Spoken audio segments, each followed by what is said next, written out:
આંદોલનને લઈ અને કૃષિ મંત્રી જીતુ વાઘાણી દ્વારા પ્રેસ કોન્ફરન્સ કરવામાં આવી રહી છે, નિવેદન આપવામાં આવી રહ્યું છે। સીધા જઈએ ત્યાં। વગેરે દ્વારા સતત રજૂઆતો રાજ્ય સરકારને અને માનનીય મુખ્યમંત્રીશ્રીને મળતી રહેતી હતી। આપ સૌ પણાથી વિદિત છો।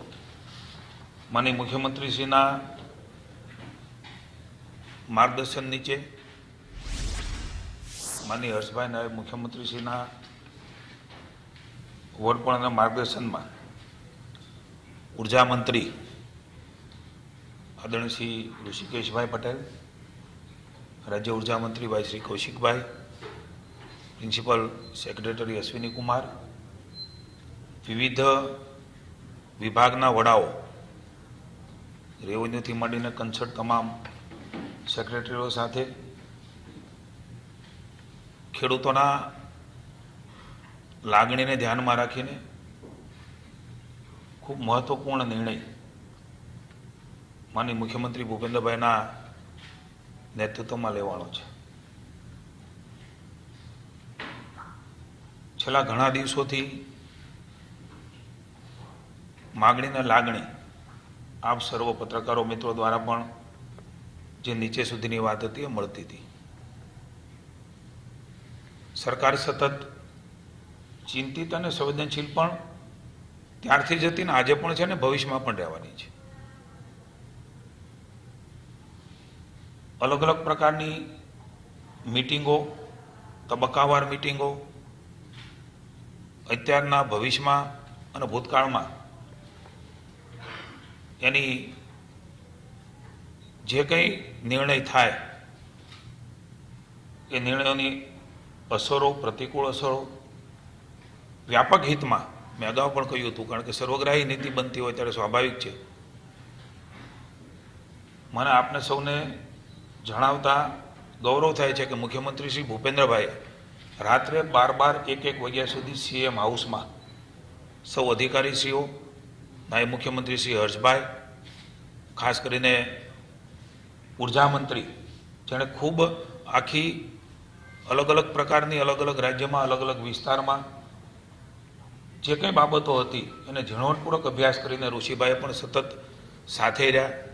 રાજ્ય ઉર્જા મંત્રી, હું, માની પ્રિન્સિપલ સેક્રેટરી, ક્યાંક નાયબ મુખ્યમંત્રીશ્રીના મકાને, ક્યાંક ઋષિભાઈના ઓફિસના ઘરે, ક્યાંક મારા ઘરે, એમ સતત અવિરતપણે હું એમ કહીશ કે લગભગ 10-12 દિવસથી અવિરતપણે આમાં મેરેથોન બેઠકો કરી છે।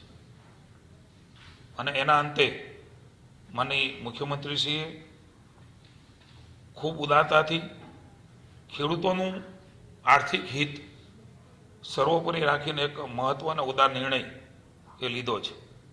જે કિસાનના ખેતરમાંથી વીજ લાઈન પસાર થતી હોય, વીજ ટાવર ઊભો કરવાનો હોય, એના બદલે ખેડૂતોને આપવામાં આવતા વળતરમાં સરકારે વધારો જાહેર કરવાનો નિર્ણય લીધો છે। આ નિર્ણયથી રાજ્યના ખેડૂતોને તેમની જમીનનું યોગ્ય અને બજાર આધારિત વળતર હવે મળશે। ખેડૂતોના ખેતરમાંથી પસાર થતી વીજ લાઈન માટે અત્યાર સુધી ખેતરમાં વીજ પોલ કે લાઈન નાખવા માટે ખેડૂતોને જંત્રીના બમણા લેખે વળતર ચૂકવવામાં આવતું હતું।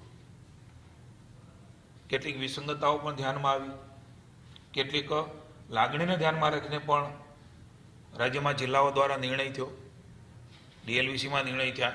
આ બધી જ બાબતોને ધ્યાનમાં રાખીને જે રજૂઆતો મળી એમાં માનનીય મુખ્યમંત્રીશ્રી ખૂબ સંવેદનાથી જ્યારથી પણ આ વિષય નીકળ્યો છે ત્યારથી અમને સૂચનાઓ આપી છે, તંત્રને કહ્યું છે ખુલ્લા મનથી ખેડૂતોનું હિત એ હંમેશા પ્રાથમિકતા ભારતીય જનતા પાર્ટીની રહી છે।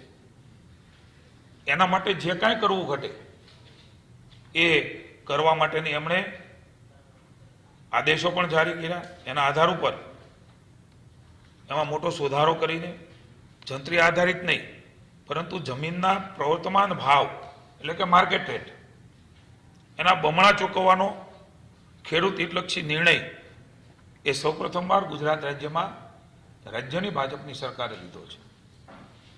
આ ઉપરાંત અત્યાર સુધી ખેતરમાં જે વીજ ટાવર એટલે કે બેઝ પાયા એ વાસ્તવિક માપ પ્રમાણે જ એનું વળતર મળતું હતું. એનાથી પણ આપ સૌને ખેડૂતો વિદિત છે.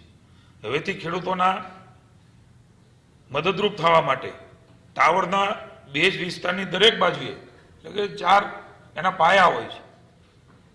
એ પાયાના છે એની આજુબાજુ એટલે કે વધારાનું 1 મીટર એ ગણતરીમાં લેવાનું રહેશે.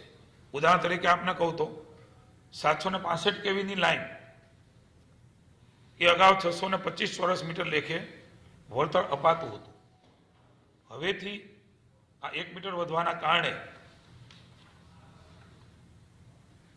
એની જો ગણતરી કરીએ તો 729 ચોરસ મીટર લેખે આ રકમ એ ચૂકવવામાં આવશે. અગાઉ જમીન માલિકોને વળતર અંગે ફાઉન્ડેશન તબક્કે 40%, ઇરેક્શન વખતે 40% તથા વાયર લગાડ્યા બાદ 20% રકમ મુજબની ચૂકવણી થતી હતી.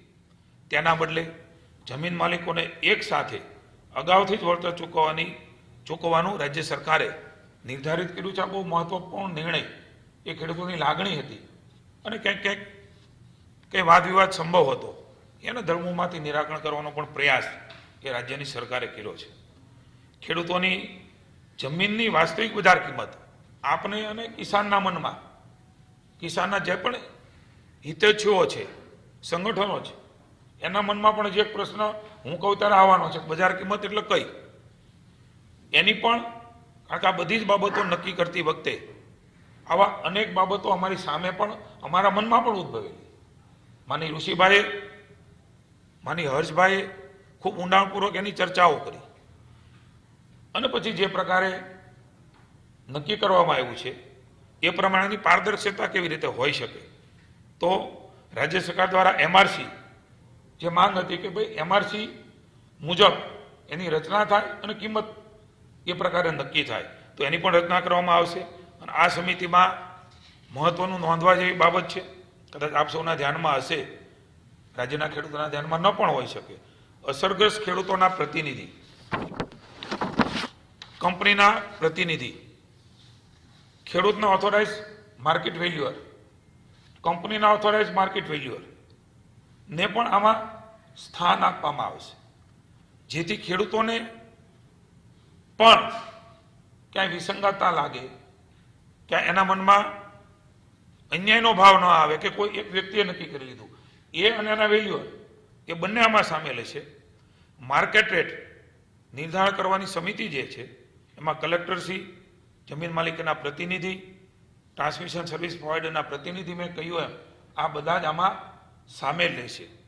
બીજી તરફ વીરલાઇનના રાઇટ ઓફ વે કોરિડોર માટે એમઆરસી દ્વારા નિર્ધારિત થયેલ બજાર કિંમત, પુનઃ કહું છું, ડીએલવીસી નહીં, એમઆરસી દ્વારા, એટલે ખેડૂતો, કંપની અને કલેક્ટર કચેરી જે નક્કી થશે એ પ્રમાણે ગ્રામ્ય વિસ્તારની બજાર કિંમતના 30%, નગરપાલિકા વિસ્તારની કિંમતના 45% અને મહાનગરપાલિકા વિસ્તારની બજાર કિંમત, વાસ્તવિક બજાર કિંમત, હું એક ઉદાહરણ પણ આપને આપવા માંગીશ જેનાથી ઘણી બધી ક્લેરિટી આપવાનો પ્રયાસ સરકાર દ્વારા કરી રહ્યા છે. 60% મહાનગરપાલિકાના વિસ્તારમાં વળતર આપવામાં આવે છે. એ ખૂબ મહત્વનો, ઘણી બધી સંશય, શંકા, કુશંકાઓ એક ઉદ્ભવતી હતી, એનું પણ નિરાકરણ આદરણીય ભૂપેન્દ્રભાઈ પટેલે એ અમને બધાને આપ્યું છે. આમાં ઉદારતા દાખવીને ખેડૂતોને અગાઉ જૂના ભાવ પ્રમાણે જેણે વળતર મેળવી લીધું છે, પરંતુ વીજ લાઈનનું કામ એ હજી પ્રગતિમાં છે, એટલે કે ચાલુ છે. એ વીજ લાઈનોમાં તમામ ખેડૂતોને આ નીતિનો લાભ એ મળવા પાત્ર રહેશે.